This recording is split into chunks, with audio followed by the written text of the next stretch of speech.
Hello and welcome to the Born to Heal podcast, where we explore holistic practices for cancer prevention and healing. I'm your host, Dr. Katie Deming, an oncologist with 20 plus years experience caring for people with cancer. And today I want to talk to those of you who have just been diagnosed with cancer, because this is a really frightening time for people. And I want to give you some practical tips to help you navigate this very important time with a new diagnosis. So the very first thing that I want to say to you is that you don't want to just continue with life as normal as you're going through this process. And I think that I want to explain what I mean by that, because a lot of people get the diagnosis and then they're just trying to fit this new diagnosis, all of these decisions, and also all of the new treatments or healing regimens into their current life. And what I want to say to you is that if you have cancer, if you've been diagnosed with cancer, it is not a death sentence. Many people heal cancer. There is a very good chance that you're going to do well, but you need to stop your world. You need to take this as a sign that something major is going on that needs to be figured out. And so you have to stop and take stock and look around. How did I get here? Many people are so focused on just, okay, I'm taking the information. The doctors are giving me all of this, information about the diagnosis, and then they're giving me all these treatment options. And my sole focus becomes just making those decisions. But I'm going to argue that if you do that, you potentially could have regrets down the line if you don't stop, look around to see the big picture of what's happening. I don't know what that means for you. So it's going to be different for everyone. It may mean taking some time off work. It may mean asking your family to take over some of your duties so that you can create some time and space to really look at what's happening in your life. How did I get here? What do I want? Yes, I'm being presented with all of these things from doctors, but what truly aligns with me before you make any decisions? And that requires you to get quiet. And I recognize actually that getting quiet during a time like this sounds ridiculous. Like, how can I get quiet when I have all of these things going on in my head, trying to figure out what's going on, what to do, make decisions? But if you can stop your world, if you can get quiet, you are going to make the best decisions for your life. And a lot of the decisions that you're going to be confronted with in the coming weeks and months can be life-changing. They can have lifelong consequences. And the biggest mistake that I saw from people when I was practicing in conventional medicine is people making decisions out of fear. Because when you're afraid, you'll do things that are extreme. And it maybe makes sense in the moment where you're like, oh, I have breast cancer. I'm just going to do a bilateral mastectomy. I'm going to take both my breasts off because I never want to deal with this again and I just want to be done. That is a very dramatic decision. And also, by the way, even if you took both your breasts off, that does not eliminate the risk of cancer coming back in the future. And a lot of people don't understand that when they make those decisions. And I'm not saying there's anything wrong with someone saying they're going to have a double mastectomy. I'm just saying I want you to make the decisions from a grounded place, from a place where you have thought about the long-term ramifications of the decision. I want you to be able to understand what are the long-term ramifications, like what does it actually mean to have this? What does it mean to live with the potential side effects of those treatments? What does it mean to, have that treatment? What is it like to live with that kind of surgery, if it's a surgery or if it's the chemotherapy? What is it like to really go through this? And I see so many people who just are like, they're on hyperdrive in their life already. This is actually what's getting us sick, by the way. So, 100 years ago, 1 in 33 people would get cancer in their lifetime, and today it's 1 in 2. A lot of that has to do with our lifestyle. We are rushing. We are doing 10,000 things all at the same time. We're not paying attention to the food we're eating. We're exposed to so many toxins. We're not resting. Our nervous systems are completely dysregulated. And if you make decisions from that place, Einstein, has a quote that says you can't solve a problem from the same level at which it was created. And I would argue that that is the case with having a new diagnosis of cancer. Your lifestyle, the things that are going on in your life now are what created this. So something needs to change. And I promise you, cancer was not the first sign that something was wrong.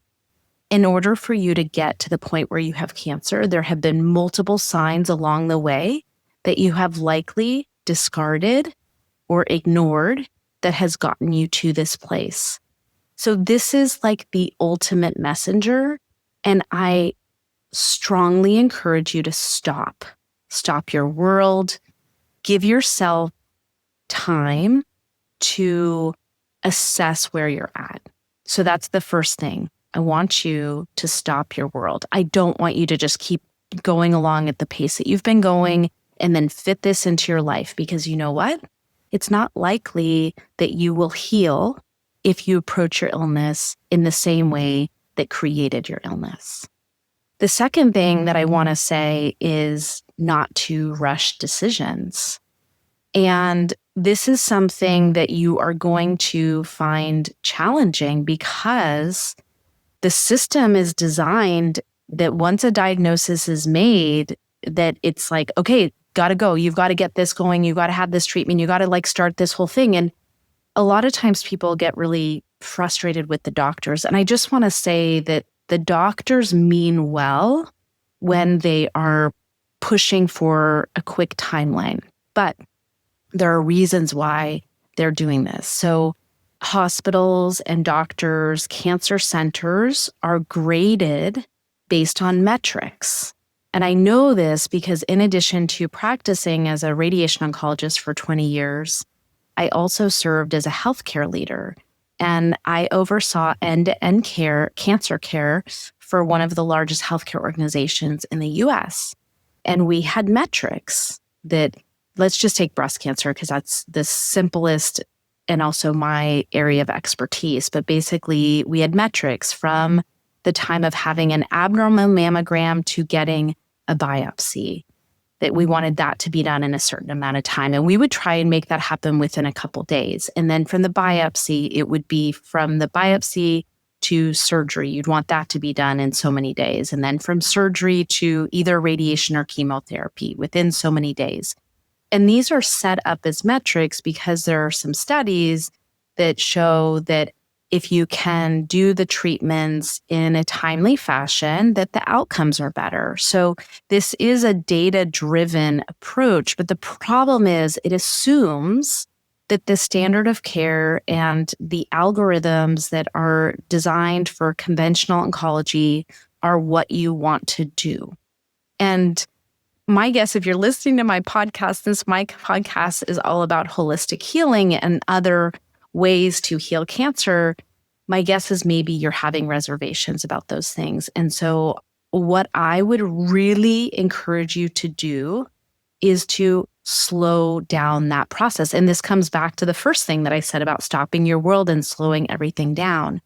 But you really want to slow down the decision-making process. And even though there are metrics that say that, oh, if you're going to do this whole protocol, that it's better if you do it within this time frame, most of the time you do have time to make decisions.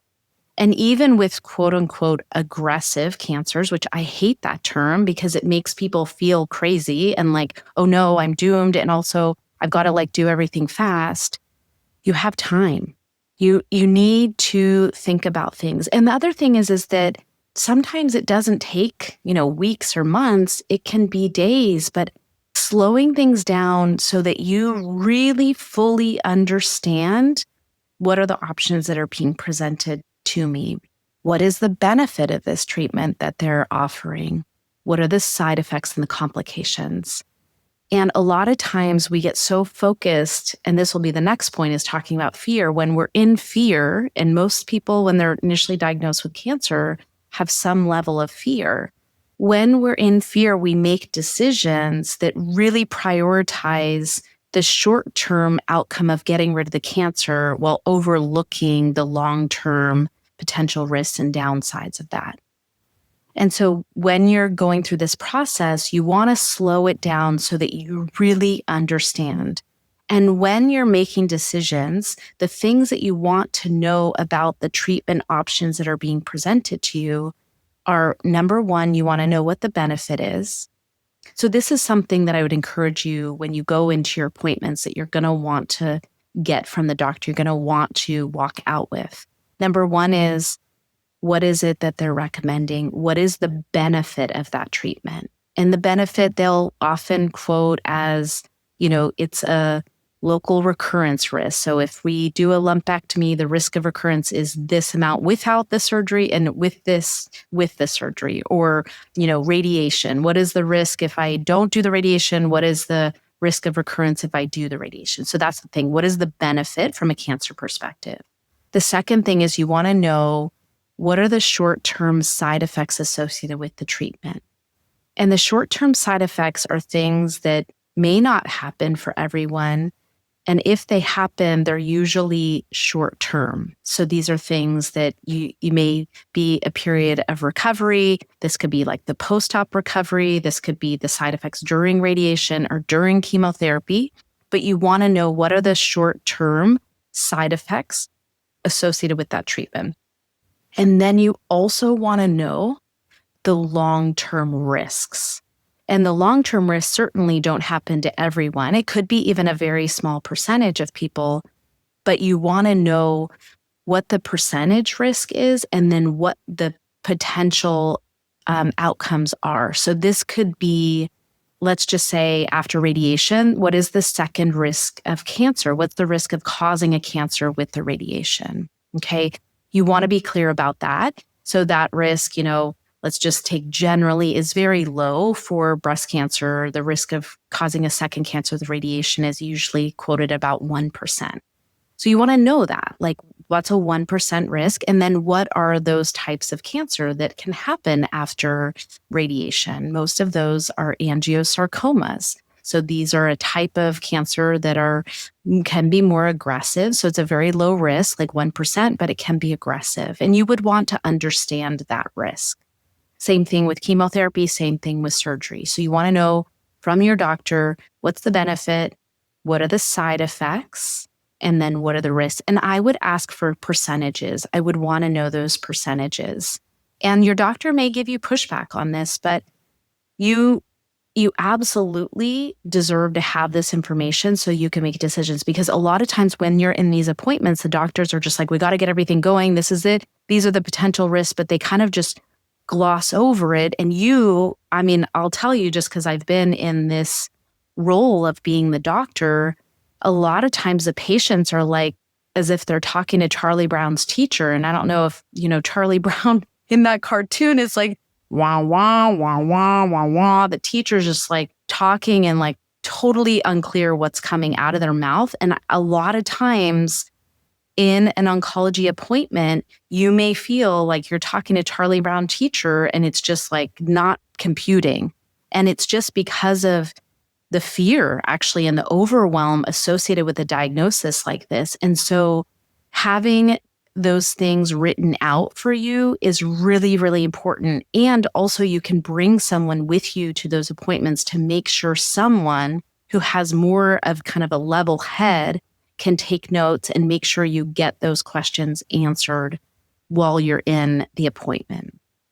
And I would say you have probably a couple weeks. It's a rare scenario that something is just blowing past so fast. And most likely someone ends up in the hospital with a cancer like that where things are just going so fast. There are cases, leukemia specifically where things are just like, wildfire and going super fast. But most of the time, you have at least a couple weeks to get this information, to assimilate it, to talk about it with your family, your loved ones, and really come to a decision that feels right for you. So that's my second recommendation is do not rush any decisions. Take your time. And I'm going to get to your team, but if you have a doctor that is rushing you, you likely need another doctor.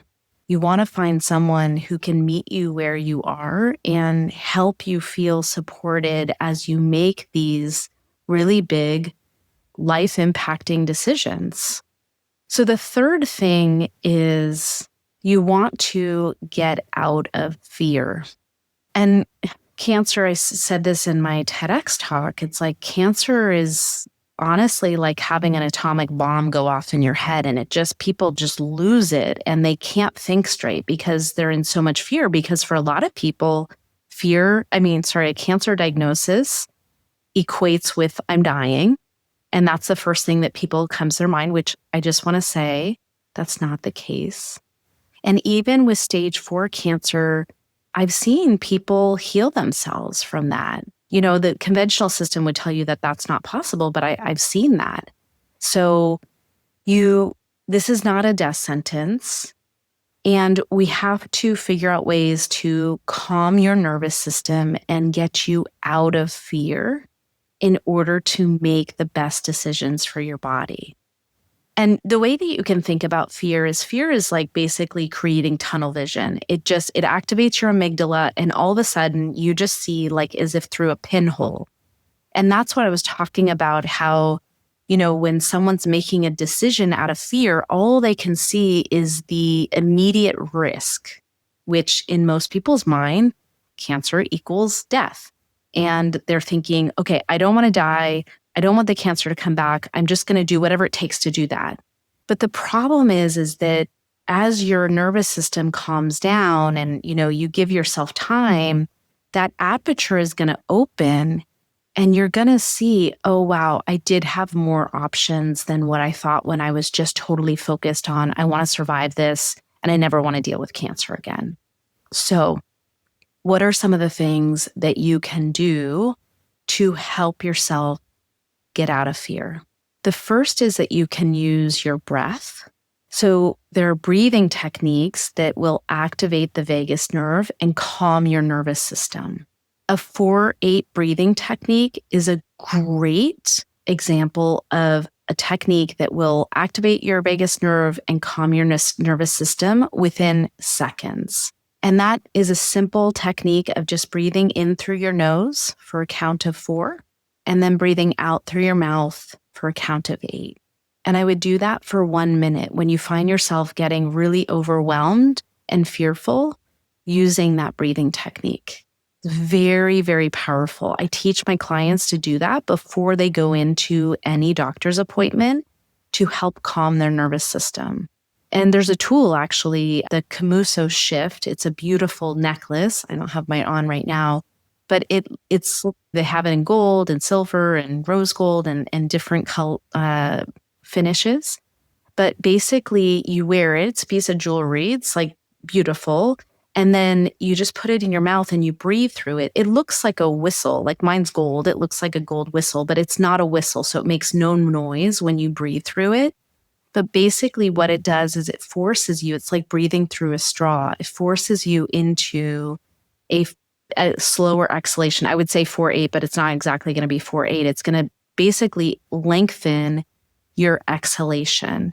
And that's the part of the 4-8 breathing that activates the vagus nerve. So breathing out more slowly than you breathe in is a way of calming your nervous system. And so I love the Camuso Shift is like a beautiful tool and reminder. Like I like to have people wearing it because then they have it around their neck and they can remember, okay, when I'm going into my doctor's office, I'm just going to put this in my mouth and I'm going to breathe through it while I'm waiting for the doctor to come in.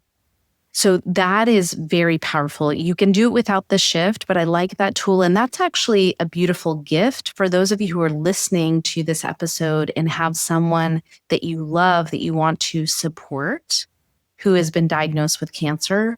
The Camuso shift is a beautiful tool. And we can put the links in the episode description. But for me, it's like one of the tools that I really, really just love because it's so simple and it allows you to calm your nervous system within a minute, really. So that's like 4-8 breathing is a great way to slow things down, to calm your nervous system. There are other tools. So EFT tapping is a great one. You can look up videos on tapping. I do have an episode actually with Peta Stapleton, who is one of the world's experts and researchers in EFT tapping. I'd recommend that you look at that episode. We'll link that in the show description as well. And in that episode, Peta has a link where you can learn how to do tapping. And tapping is a way, basically you tap on acupressure points and it changes your physiology to get you out of the fight or flight and to activate the parasympathetic nervous system and calm you down. So those are 2 simple techniques that they're free and you can use them to calm your nervous system. There are other techniques. So Psych-K, that's PSYCH hyphen and the letter K, is one of my favorite tools to help people process emotions and calm their nervous system. It also does other things like helps you program your subconscious mind for what you want to create and also release past trauma. But that is something that is very valuable too. And I have a Psych-K instructor that I work with, and she teaches Psych-K in small groups to my clients or my listeners so that they can use the Psych-K tools while they are dealing with a cancer diagnosis and also through healing cancer.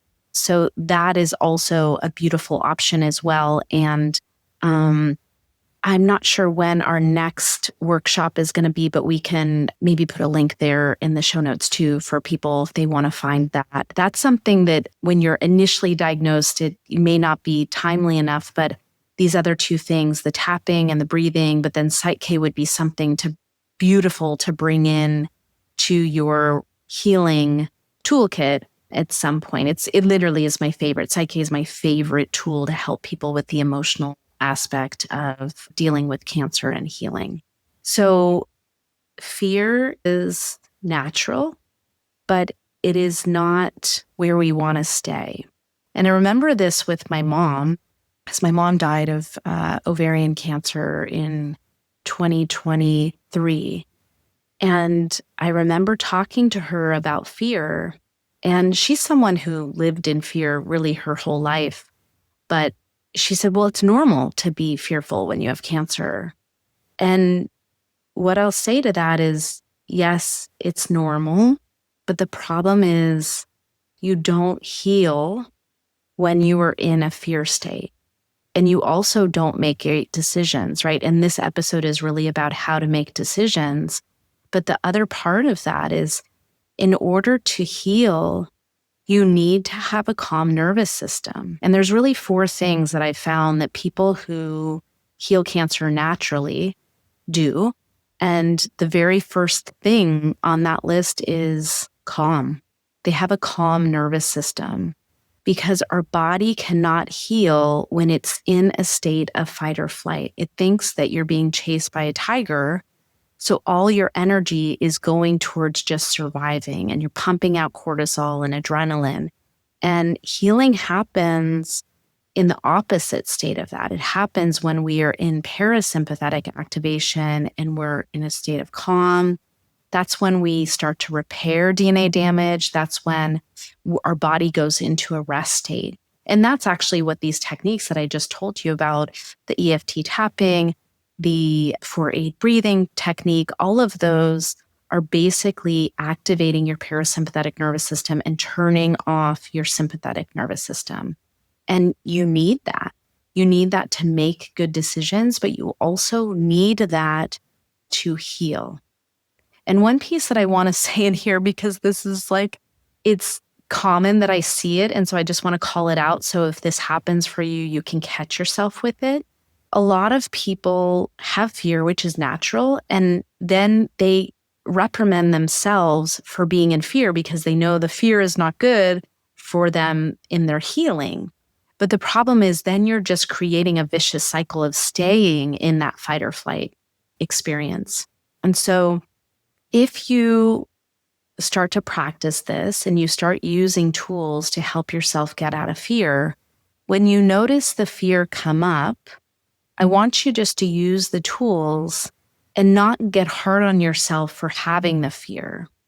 And this is like a lifelong, for some people, fear is actually the pattern that they've had for a whole lifetime. And it is what has contributed partially to their illness, but it's a habit. They're almost addicted to fear. And there's a lot of people that I see that I think are this way, and not in a, like, it's not conscious, but it's just, this is a habit that they've gotten into and they're so used to it. And so you work on it and it gets a little better, but then it's going to show its head again. And I want you to be really, really compassionate with yourself. When the fear comes up, notice it. Oh, there it is again. Use your tools, work through it, and then recognize it's okay. It's going to come back up again. It's not like you're going to get to some point where you're going to be like, oh, I never have any fear again. It's just that you're going to have better awareness. You're going to have tools to manage it so you can move through it. And so I just want to call that out because a lot of people talk to me about that. My clients, that they're like, I've been working on the fear for so long and here it is again. And I'm like, yes, of course. Your brain is designed to protect you, to scan your environment for danger, and to show you all of those things that you should watch out for. And so fear is going to be normal. It's going to come up. It's going to come up till the day we take our last breath. And all we want to do is we just want to be aware. We want to use tools to process it and release it, move through it. And then when it comes up again, we do it again. And just being really gentle with yourself and not beating yourself up for having it come up over and over again. So that's the third thing, is fear. So just to recap, we've said the first thing is to stop your world. The second is do not rush any decisions. The third is get out of fear. And the fourth is build your team. So team is not just your doctors. Your healing team is going to be comprised of yourself. Like, number one, you need to get on your own team, because sometimes we can self-sabotage ourselves by getting into victim mentality and poor me, why me, and all of that. And I'm not saying, like, I don't want to say that you can't have those feelings. Absolutely. I want you to allow those feelings and let those run through you, process them and release them. But I don't want you to stay there. And also, I would argue, 1 in 2 people will get cancer in their lifetime. So this is not like you're some outlier. This is something that is quite common now based on our modern lifestyle, the amount of toxicity that we're exposed to. So this is something for you just to recognize that change needs to be made. And so you getting on your own team means you can have your pity party. You can allow yourself to grieve. You can allow yourself to experience emotions. But then we want to dust ourselves off, pick ourselves up and say, okay, now what do I need to do? So that you enlist yourself, because you are your most powerful partner. Nobody else can heal you. Healing is an internal job.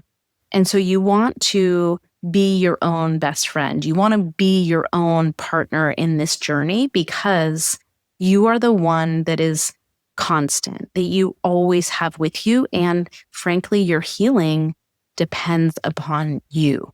So that's the first thing. Get on your own team. Allow yourself to have the feelings, but then pick yourself up and pull it together so that you can make decisions, and don't say, why me, and point fingers everywhere else.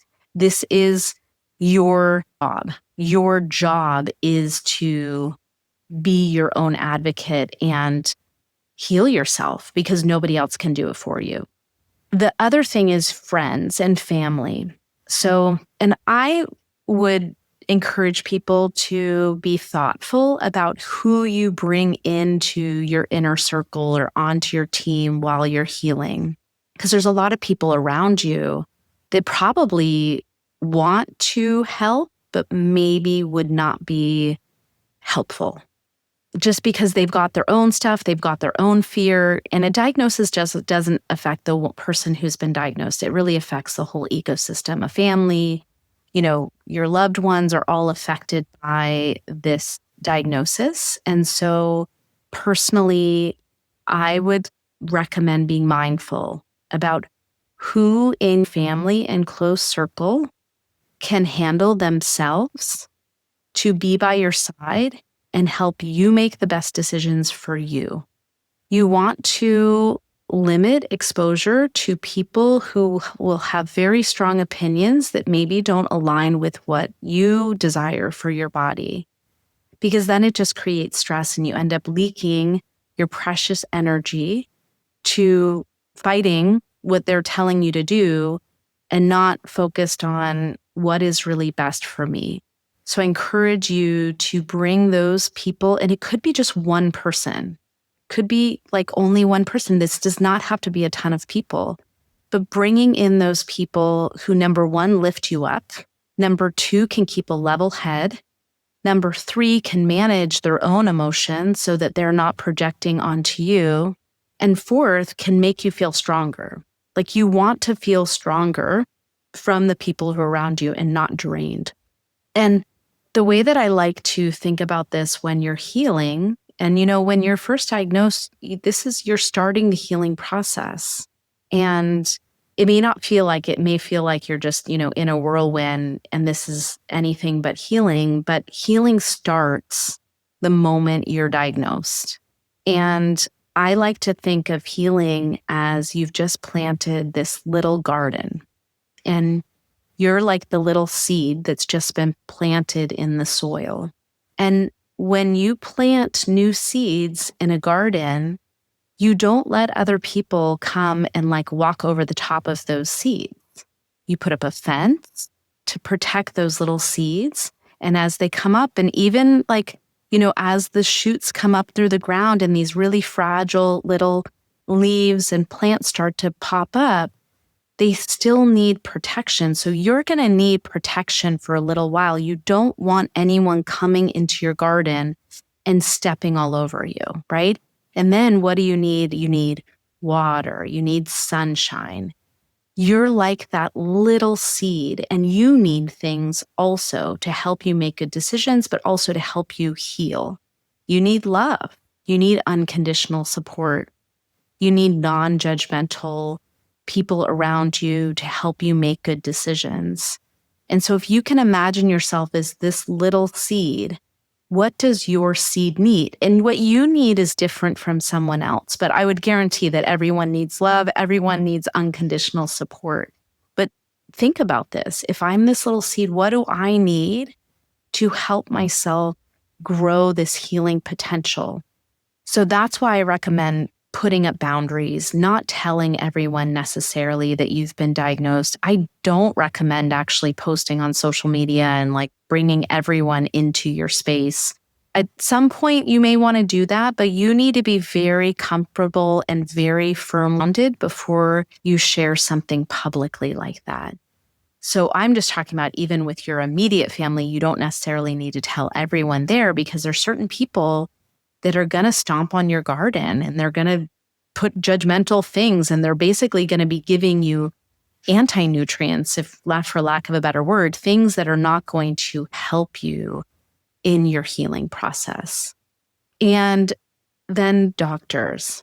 So of course you need to have doctors on your team, and you want to interview multiple doctors. So I would be getting multiple opinions and finding out, because the interesting thing that you'll find is that even though there are standard protocols, there is variation, and that you will see different doctors saying different things. And actually, I just had a client last week who she saw 3 different medical oncologists and 3 different radiation oncologists. And I don't think that you need to go that far, but she literally got 3 different opinions. And from the medical oncologist, and then 3 different opinions from the radiation oncologist.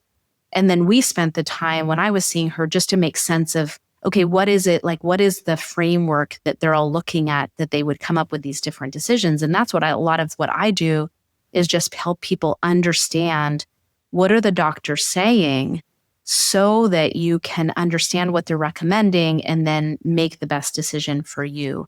I don't think you need to get 3, from one particular specialty, but I definitely think you want at least 2 opinions. And the other thing is that it's not just what your doctor recommends, it's how your doctor makes you feel. If you feel pressured, if you feel dismissed, if you feel like your questions are not important and they don't want to take the time to explain things to you, I would find a new doctor, because how they treat you is just important as what they do to you. And also, there are studies about the placebo effect. So the placebo effect is that what you believe about what you take into your body impacts the outcome. So if someone believes something is going to work, they can get a benefit from a treatment, even if it's just like a sugar pill, right? But the interesting thing in the placebo literature is that what your doctor believes about the treatment also impacts how the patient does. So doctors who believed a treatment was going to work for the patient actually translated to people having better outcomes. And so you want to be with a doctor who, number one, believes in the possibility of healing for you, 2, that they're going to listen to you and that they're open to your questions, and 3, that they're not going to make you feel bad if you question the recommendation. This should be someone that you can have a dialogue with. And obviously they're very well trained in their specialty, but the truth is you have to look at them as they look at the world through a very specific lens, because that's the way that they've been conditioned and taught, right? In a very deep and specific system. And I can say that just because I was trained that way too. And you only see what you've been taught. And there's so much outside of Western medicine that doctors are not taught. Like, I never was taught anything about nutrition in medical school or residency. I had to learn that after I left Western medicine. And so your doctors, yes, they know a lot about specific cancer treatments, but they don't know everything. And so you want to make sure that you understand the limitations of what they are recommending and their training specifically. And if you ask them about diet and they're like, it doesn't matter, calories are calories, you could eat donuts or you could eat, steak and it's the same. It's not. So it's not, and the truth is that I don't really expect most medical doctors to have nutritional expertise, but you want to find people who are open, that understand there's probably a benefit to these other things like nutrition. And I will tell you that nutrition is like 80% of the solution when people are healing. It's really, really important getting the nutrition right. So that brings me to the next group of people on your team. And these are the supportive, other practitioners. So I'm an example of that now. So the way that I practice as an integrative oncologist is I more come in to support. I don't prescribe any pharmaceuticals. I don't order diagnostic testing. So I actually practice more as like a coach, but obviously bringing 20 years of expertise to my practice. But I help people, look at what are the things that are being offered to me? What are the pros and cons? What are the benefits? And I have no vested interest in the decision that someone makes, other than that I want them to have the best outcomes for themselves, but I'm not going to make any money from them doing radiation or doing chemotherapy or whatever. And there other practitioners like myself who can help with this and also help with the supportive stuff. So if you're going to have conventional therapies, having an integrative doctor to come and help understand, okay, fasting around chemotherapy helps get better results from killing the cancer and also protects your normal organs and the toxicity of the treatment. How do I do that? You can find integrative doctors to help you do that. And then there's functional medicine, which is a whole different kind of approach than an integrative. An integrative is more holistic and supporting with, you can support the chemotherapy, or someone's pursuing more natural approach and do a fully natural approach. I do both. So I help people who are getting conventional, but I also help people who are just not doing any of that and healing naturally, like through prolonged water fasting. But then you have functional medicine doctors that function a little different. They also are kind of supportive in their role, but they are doing a lot more lab testing and a lot more supplementation and that kind of thing, but also focused on looking at getting to the root cause of the problem. So you want to have someone else like that, either an integrative doctor or a functional doctor or a coach to kind of help you make decisions, figure out, okay, how should I be eating? How do I support myself through all of this? And I will tell you also, that diet will help you make better decisions. And the first thing that I would say is eat more fat. You should listen to my episode with Monica Corrado on nutrition and specifically about animal fats. Animal fats are really, really important for calming the nervous system. And she talks about just eating butter. So incorporating more grass-fed butter into your diet can really help calm the nervous system. So yeah, you want to have other people on your team that are helping you look at all these other aspects, like what is the root cause of this? What led to my diagnosis? What can I be doing nutritionally? Can I be using fasting in some way? What are the supplements that I should be doing? All of that stuff. So, and you want to have a team. Ideally, you want a team where everyone can communicate and work together.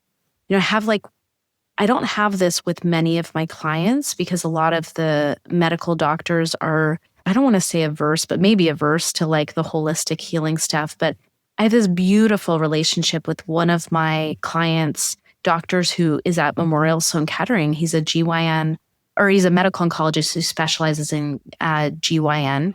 And he's been so supportive of my clients. Like we did a prolonged water fast for 30 days and most doctors are like, that is crazy.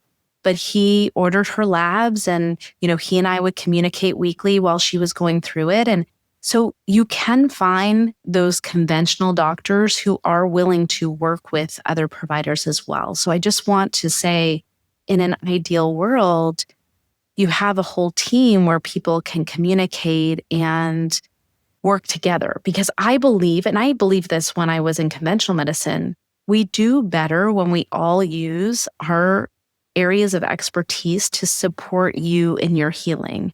And building your team is one of the most important things that you're going to do in this process. And that might take time. So just understand you're going to see one doctor, then you're going to get a second opinion, then you're looking for a holistic person. But it may take you time to get this team all set up, but it is worth it. It's worth it to let someone go if it's not the right fit and search to find your partner. And one of the things that I do in my new practice that is, different than what I was trained to do and absolutely different than what most medical doctors do is that I'm always asking my clients, what feels right for you? What is your intuition telling you? What is it that doesn't feel right? What are the pieces that are aligned? And really helping people tune into themselves, which is the opposite of when you go to see the doctor, they're like, this is the treatment. And if you don't want to do it, then you're crazy or you're going to die or whatever scare tactics that they say, which I've heard some terrible things that doctors say to patients. And so you want to find those doctors who are listening to you, who listen with an open mind. And when you ask questions, they don't get defensive, they're able to explain it to you, and they're able to calm you, because that's part of your team's job, is that they should be calming. When you leave their office, you should feel better.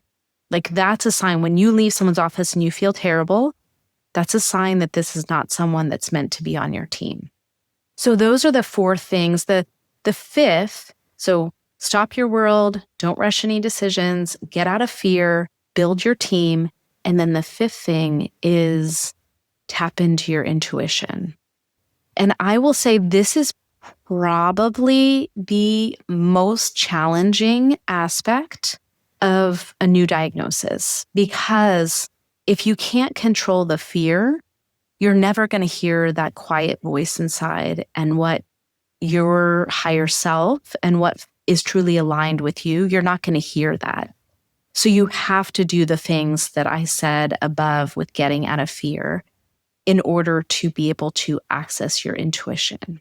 And your intuition is that quiet voice inside that tells you this is for me or this is not for me. And all of us have it. So, someone might say, I don't have intuition. Yeah, absolutely you do. All of us have it. It's that thing that all of a sudden you feel like the hairs on the back of your neck stand up and you're like, oh, that's not good. I need to get away from this person.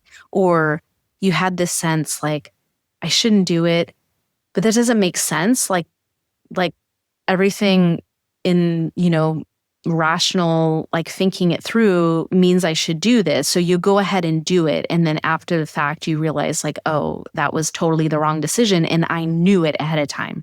That is your intuition. And you want to listen to that voice. That is your higher self. That is your connection to the divine. That's your connection to God, whatever you want to call it according to your belief system. But that is information that is so valuable. And in Kelly Turner's work, so Kelly Turner wrote the book Radical Hope and the documentary Radical Remission. Basically, she found 10 factors that people who heal naturally do. It's not causation. It means like that these are just 10 things that are correlated with people who healed themselves. But one of the things that she talks about is tuning into your intuition. People who heal themselves without conventional therapy really use their intuition through the process. So I'll do a future episode because that's like a whole topic in and of itself of how to tap into your intuition. But if you do the things that I've described above and really work on getting out of fear, then you have access to your intuition to listen to it may just be a gut feeling like, I don't know why, but I just feel like this is not the right thing for me. Or I feel like, I'm supposed to do this thing and it doesn't maybe make full sense, but you just feel really pulled to it. That's your intuition speaking.